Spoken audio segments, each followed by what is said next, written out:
Good evening, ladies and gentlemen. How are you beautiful people doing today?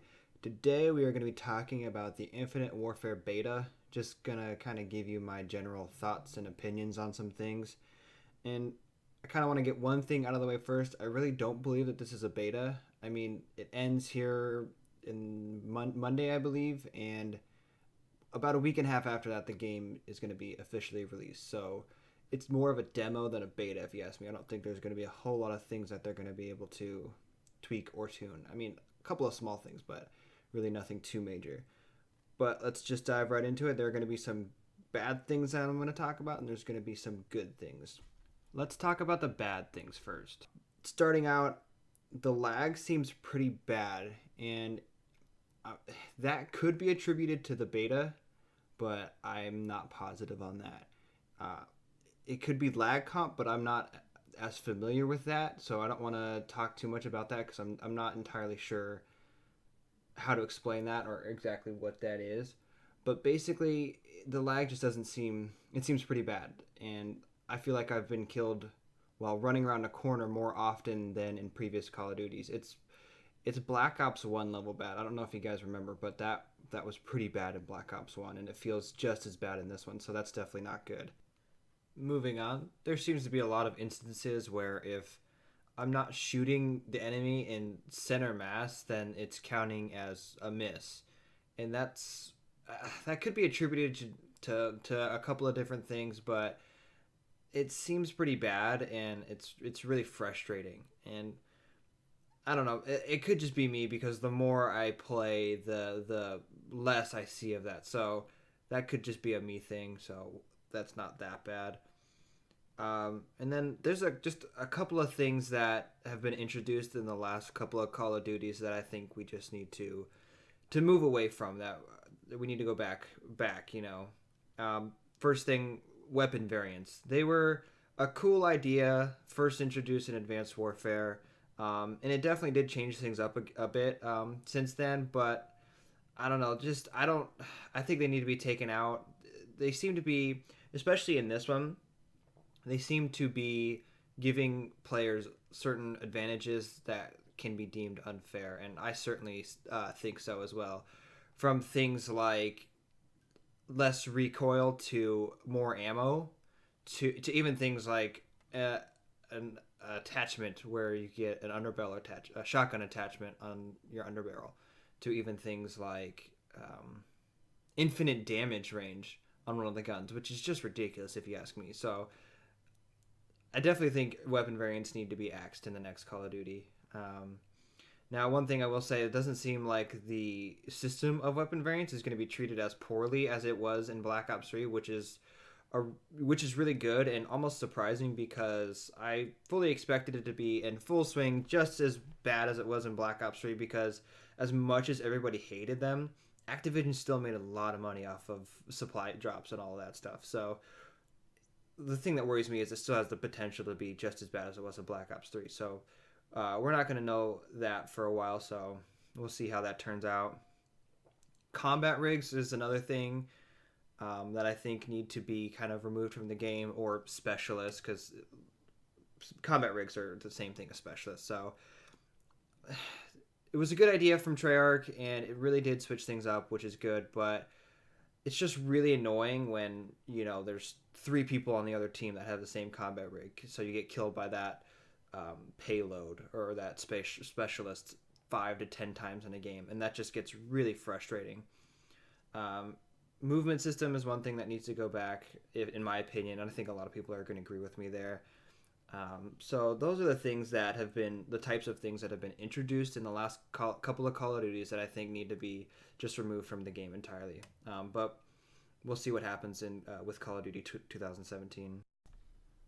I will say that I'm a little disappointed with the camos as well. Some of them just seem to be slapped on the gun with no creativity involved, really. And they just cover the whole thing, and it just doesn't look as good if you ask me. So the camos are a little disappointing, in my opinion.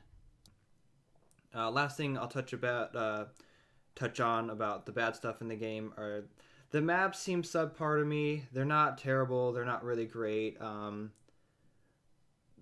We'll see. I mean, we've only played a handful of maps, so we'll see what the rest of them are like when the game comes out. Moving on to the good things about this game. The core gameplay of it does not feel like Ghosts, which is really it's a really good thing. That was probably the most thing I was worried about. I don't know about you guys, but Ghosts is by far my least favorite Call of Duty. I did not like that game in the slightest. So it feels good that the core gameplay of this game does not feel like Ghosts. The guns seem very balanced, which is a really good thing if you ask me, because I haven't really seen. Now, obviously, we haven't seen all of the guns, but there hasn't been one that I've seen yet where has been clearly the most overpowered or the most used gun in the game. So that's really good. This one, I don't think many people are going to agree with me. It's actually one of the biggest complaints that I've seen within Infinite Warfare so far. This sniping. I like the sniping a little bit. Um, this is coming off of Black Ops 3, where I thought the sniping was basically a joke.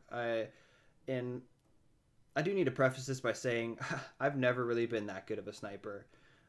In the Modern Warfare days, I felt I was pretty good, but let's be real, who wasn't good at sniping in those days? And that's kind of where the sniping's gone back to.